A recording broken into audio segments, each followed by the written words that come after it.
Halo Sobat Corong ID, selamat datang di channel ini. Bersama dengan admin, kita akan bahas berita secara tuntas. Sahabat sekalian, selama 4 tahun Donald Trump menjabat, hubungan Amerika Serikat dengan dunia berubah drastis. Hingga pada akhirnya pemerintah yang dibangun Trump berakhir dan digantikan oleh kemenangan dari Joe Biden.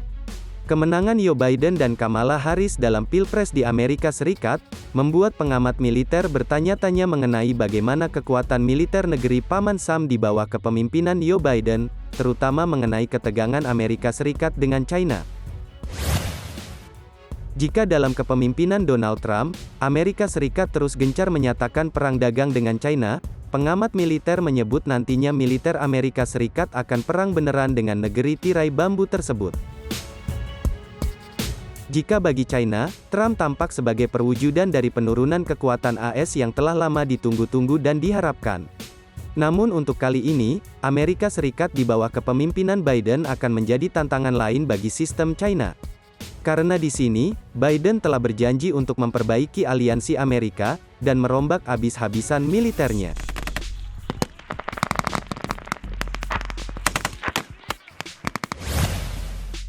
Nah, karena hal inilah, kemungkinan besar akan menjadi hambatan bagi ambisi superpower China.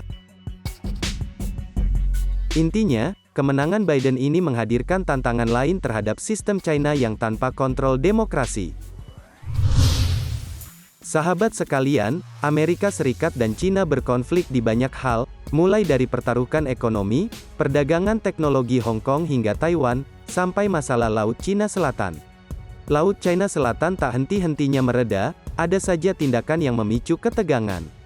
Di mana keduanya seringkali beradu arogansi unjuk kekuatan dengan dalih latihan militer biasa. Bahkan negara lain menilai unjuk kekuatan mereka tidak kondusif bagi perdamaian dan stabilitas kawasan.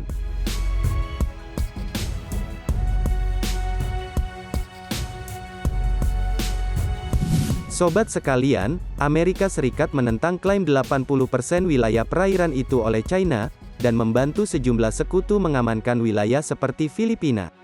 Bahkan, Mark Esper yang sebelumnya menjadi Menteri Pertahanan Amerika Serikat, telah mengumumkan rencana ambisius untuk memperluas Angkatan Laut Amerika Serikat. Amerika Serikat akan meningkatkan militernya, mulai dari membangun kapal tak berawak kapal selam dan pesawat untuk menghadapi China. Armada laut tersebut akan menyambangi wilayah Pasifik Barat dan Samudra Hindia secara masif.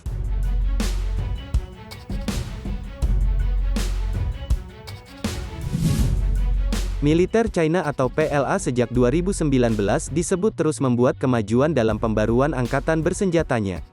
Negara China dikatakan melakukan sejumlah reformasi, mulai dari bangun sistem militer modern hingga memperkuat kompetensinya untuk melakukan operasi.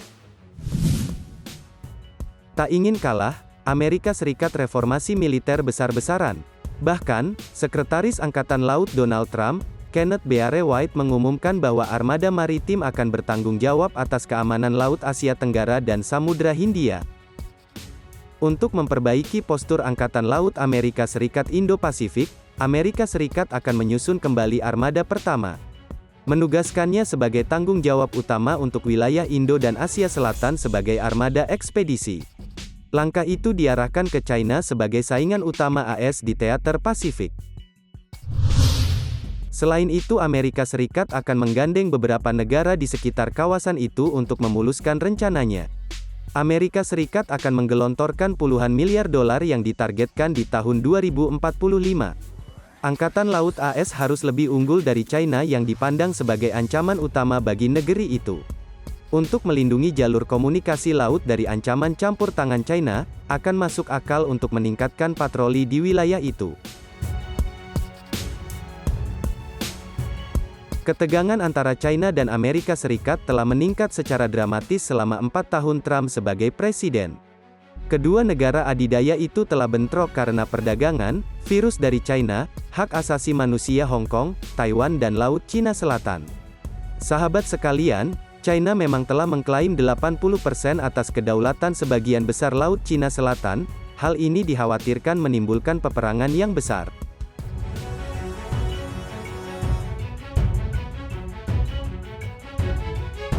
Dalam konflik ini Amerika Serikat mengatakan akan membantu negara-negara yang berkonflik dengan China, dengan tujuan untuk mempersempit kekuasaan China atas wilayah sengketa yang kaya akan hasil alam itu. Bahkan, tercatat pada tahun 2018 lalu, kapal Angkatan Laut Amerika Serikat sempat bersitegang secara langsung dengan kapal tempur China.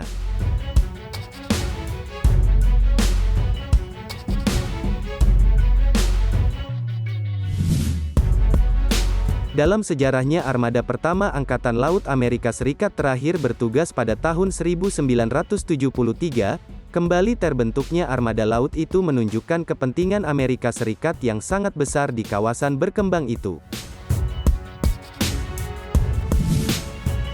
Saat ini Amerika Serikat memiliki 6 armada, yang masing-masing berbasis di sekitar wilayah tertentu untuk menghadapi ancaman tertentu. Untuk itu, diharapkan banyak kapal untuk armada baru akan datang dari armada ke-7 yang beroperasi di luar Jepang. Sementara itu, Singapura dilirik sebagai markas dari armada pertama Amerika Serikat. Hal ini tentunya akan menguntungkan bagi Indonesia, di mana Indonesia dan China sempat bersitegang mengenai Laut Cina Selatan.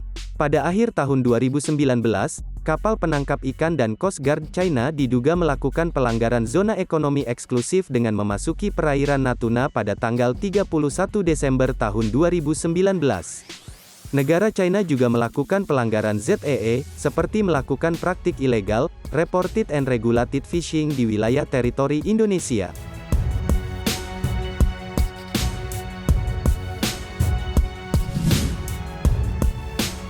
Dengan adanya kehadiran AS di kawasan, tentu kita juga perlu waspada dengan Amerika Serikat. Pandai-pandainya saja Indonesia mengambil keuntungan dari kejadian tersebut, jangan sampai Indonesia telat menyadari jika ternyata, negara yang dijadikan kawan adalah musuh yang paling berbahaya untuknya.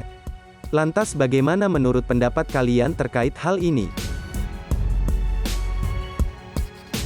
Dan seperti biasa, sebelum kita akhiri, jangan lupa untuk selalu dukung channel ini dengan cara berikan like, komen, share and subscribe agar channel ini bisa semakin berkembang. Serta nyalakan juga tanda lonceng notifikasinya agar sahabat tidak ketinggalan informasi video terupdate dari channel ini. Terima kasih sudah bersedia luangkan waktu menyimak video admin sampai akhir. Sekian, see you.